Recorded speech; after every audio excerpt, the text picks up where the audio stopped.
একজন সাহাবীর নাম সাদ বিন মুয়াজ। কি নাম? নবী করিম সাল্লাল্লাহু আলাইহি ওয়াসাল্লামের সাথে একদম ডান হাত হয়ে যুদ্ধ করেছেন দীর্ঘদিন। বদর তিনি বীর সেনা, উহুদের বীর সেনা, ঠিক আছে। খন্দকের যুদ্ধেও বীর বিক্রমে যুদ্ধ করেছেন। তিনি আনসার সাহাবী, একদম মদিনার নেতা সাহাবী।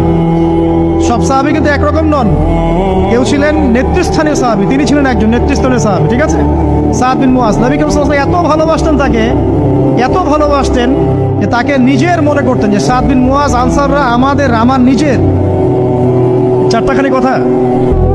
এই সাহাবীর খন্দকের যুদ্ধে এই যে হাতের এই দিকে, সম্ভবত হাতের এই রগের মধ্যে একটা তীর এসে লাগে এখানে, এবং তীরটা তিনি বের করতে গিয়ে রক্তটা ছিঁড়ে যায়। এরপর ফিনকি দিয়ে রক্ত বের হওয়া শুরু হয়। চিকিৎসা করে করে রক্ত বন্ধ করা যায় নাই, এবং এই রক্তের প্রবাহিত রক্তেই আল্লাহর ইচ্ছায় তিনি শাহাদাত বরণ করেন, তিনি ইন্তেকাল করেন। নবী করিম সাল্লাল্লাহু আলাইহি ওয়াসাল্লাম প্রচন্ড ব্যথিত হন, মানে মনটা তার খুব নরম হয়ে যায় সাদ বিন মুয়াজ রাদিয়াল্লাহু আনহুর জন্য। তো এই সাহাবীর যখন জানাজার নামাজ পড়ানো হচ্ছে, নবীজি বলছেন 70,000 ফেরেশতা তার নামাজে অংশ নিয়েছে।